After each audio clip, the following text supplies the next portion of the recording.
Hi, Rich. Thanks for joining us. You and I know each other, but I don't think many people that are viewing this will have had that opportunity to get to know you. So would you introduce yourself, please? You bet.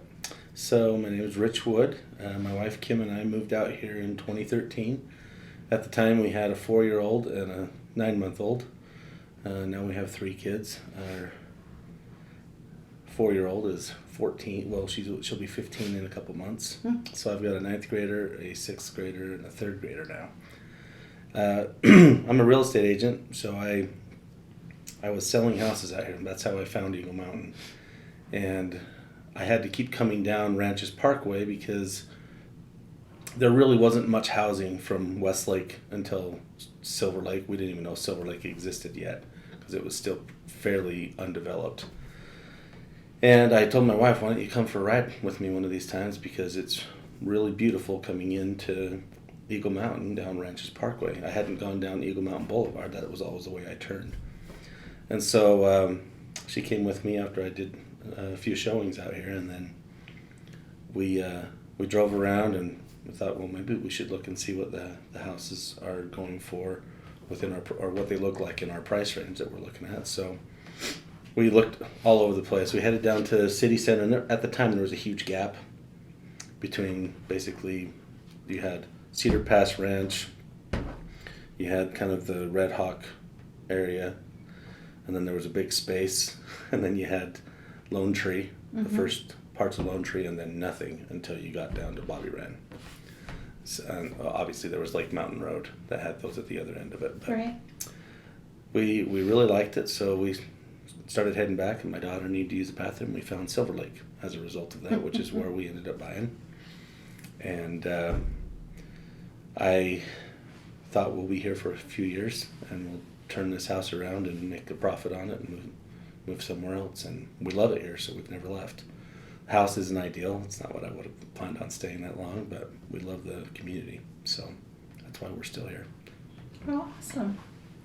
I'm going to ask you 3 main questions. Okay.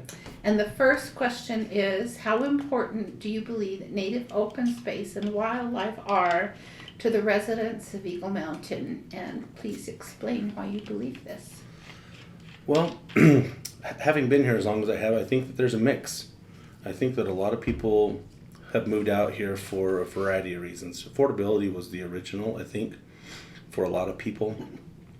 But there were so many that moved to get away from the busyness, that we were one of those that wanted to get away from kind of the Salt Lake County hustle and bustle.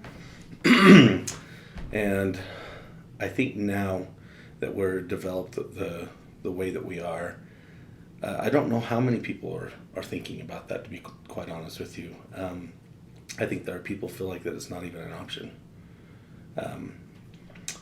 And for me personally, I guess I should probably state I was on the Planning Commission for 3 years and was involved in the very beginnings of the Wildlife Corridor discussions and talking about zoning and maybe coming up with a zone to accommodate that. I believe that we need to preserve as much of our open space in Utah as we can. I'm not interested in becoming some of the coastal states where the idea is to put as many people into a piece of land as you possibly can, because there's a lot of consequences with that. I grew up in the mountains with my parents hunting. Was a bird hunter for a lot of years with my brothers and my dad, and a lot of that habitat's gone. There's not even a possibility to do that type of thing anywhere in the valleys anymore. You have to travel pretty far to do any type of upland game or anything like that. And then deer hunting obviously is pretty difficult now. You have to draw out in that process that didn't exist before. And I think that's a lot of it. We've kind of moved the wildlife away from our centers of population. I like the idea of preserving open space and wildlife corridor because I want to have a rural feel in Eagle Mountain. It's one of the many strategies that can be done to accommodate that. I don't know how many people understand that aspect of it, and I don't know how many people are for and against it, to be quite honest with you, because I think that there's just not enough conversation about that. But people are looking to social media for a lot of their conversations and not interacting face to face like we used to. And so I would like to see better interaction in our community.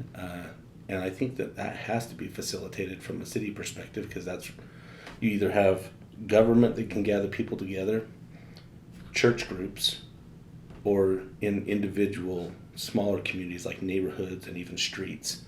And I think that, so we'll call it regional for city, has to do their part to be able to bring that in and give opportunity for people to see what types of ways we can use the land here are and how we can protect some of the open space. I'm in favor of that because I'd like there to be agricultural elements in our city.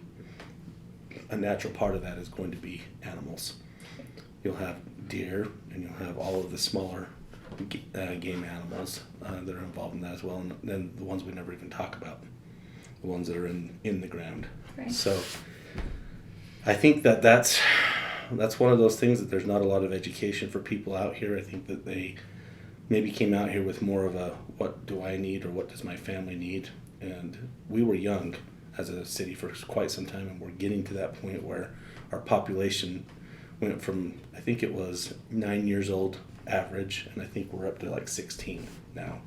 So some of these conversations can now happen because you don't have people looking, to go back to mom and dad's or back to other family members everywhere anymore. Now they're starting to look like, what do my kids want to do now? So I'm staying here. I'm taking a broader interest in my community. Right. What do you believe to be the most difficult issues the city faces? Well, without question, it's landowners. Yeah. I mean, when we're talking about, dedicating land, it's not just, well, we want to zone it and then that just makes it magically appear to us. You have to get the landowners to buy into it. And so that becomes a decision about whether the city is going to be the ones purchasing the land from the landowners, or organizations like the Wildlife Corridor are going to do their own fundraising and purchase it and then turn it into dedicated land that can't be built upon. And honestly, I don't know that either one of them are bad. It's just a matter of being able to gain the funds. Now, as far as whether or not a landowner out of the goodness of their heart is going to dedicate that rarely happens. They would have to be very like-minded for conservation. Most of the time they want something in return, and it usually means high density. They're going to give you this section of it, and in return for that, we want the city to then give us more units per acre, which puts me in a quandary because I'm very against the more units per acre. I think that has a lot of negative impact on our city. It increases the chances of crime. It increases overcrowding. It increases strain on our infrastructure. It increases traffic times. Most of our major roads are at a very low level of service right now. And so once we get out onto Pony Express or Eagle Mountain Boulevard and even 73, we're in a very low level of service right now. Right. So the density puts a strain on the infrastructure. The density puts a strain on the infrastructure, and you either have to have it donated or it has to be purchased. And whether the city is going to dedicate funds from their general fund, where we don't have a lot of tax revenue sources right now, mm-hmm. that puts them in a decision about dedicating that or building something that is really needed right. for the citizens to build ingress, egress, or water, or those types of things. And so it's a difficult decision with that type of a funding source. Whereas private organizations, non-profit organizations, bringing in their own funding sources and doing that, I think that's an easier partnership with the city to say, yeah, we'll zone it. We'll work with you with the owners and have them dedicate this to them with, there's going to be a turnaround for them. They'll be able to buy the land, and perhaps we can give them some things that we can find some compromise without having to compromise the whole purpose of dedicating the land in the first place. Right. The last question I have is Eagle Mountain City doing enough to preserve open spaces in the Wildlife Corridor? And if not, what else can the city and, importantly, the residents do to achieve that? Well, I'm going to tell you, I feel like they've done a lot with very little funds mm-hmm. to be able to do so. like I said before, I was involved in those early discussions about that, and putting together a overlay zone for the wildlife corridor is a great first step towards that. That shows at least landowners where it's intended that we want this to exist and hope that they want to be part of that process. I think all of the things that they've enabled by bringing in the biologist to assist with that and being cooperative with the Division of Wildlife Services and Utah Natural Resources, is that what it is? With the banding of the deer and that type of thing, it has been a great partnership. Is there more they can do? I'm sure there is, but I think that's going to be fund driven as the funds are available. Mm-hmm. But I think the first part of it is to show where the land is, show where that can be, and then try to work with landowners as they come in and get them to help be part of that process. Right. And what would you think that residents in particular could do to help contribute to the process of preserving open space and protecting wildlife? Well, I mean, how we take care of the land is the biggest part of it, right? Mm-hmm. I think that we do a lot of consumable things that end up in our open space. There's a lot of paper and trash and things like that that come out of our yards or out of our garbage cans, but also I think sometimes people just drop it as they're going. So to start with, I think we need to be better stewards of the land that we have and clean up and not expect somebody else is going to do it for us. But also to buy into some of the ways that we can dedicate that. So I guess one of the things I probably should have mentioned is to be able to get some of these things to work, you have to work within the framework of what the city is trying to accomplish with their open space plan. And that's usually interconnected trails, mm-hmm. Parks, and things of that nature. And I think we've talked about this before with the wash.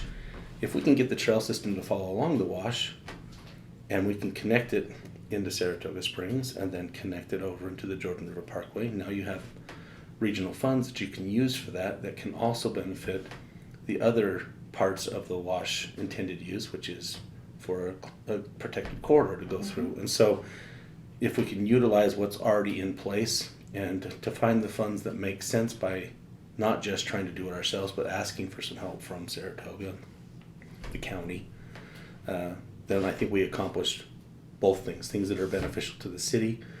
It also will help the developers also, because they have to do a certain amount of amenities when they develop. This could be one of those ways to kind of offset that and say, if you participate in this, we'll count this, this many points towards your amenity package as open space, and then we don't have to give up some of the things we don't want to give up. Right. The thought just occurred to me that perhaps some of the people that are watching this may not understand amenity points or amenity package and what that would involve and how it could impact them as residents, what the choices are. Would you explain that? Sure. So when an application comes from a developer and they want to develop a certain parcel of land, there's regulations that are in place that become funding sources for our land, for our water, not our roads, our water, our police force. They're called impact fees.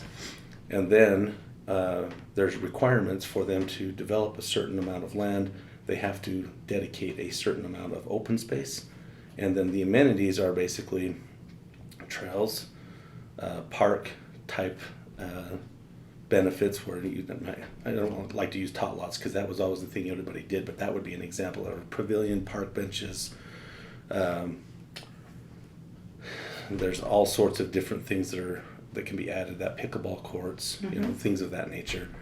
But we've also tried to get a little outside of some of those things and to come up with some things that were more of a natural open space kind of thing. And we've been having those conversations about maybe some education things along the trail about the different types of wildlife. Those could be things that could be added into that. I know at one point we also looked at the mountain bike park, right, when we did that part up by Hidden Hollow, where they got points for doing the trailhead, parking lot, bathrooms, that type of thing. So. Nice. Well, I appreciate your insights and the comments that you've made, and I think that our residents will too. Thanks for coming and sitting for this interview. Well, you're welcome. Thanks for the opportunity. You're welcome.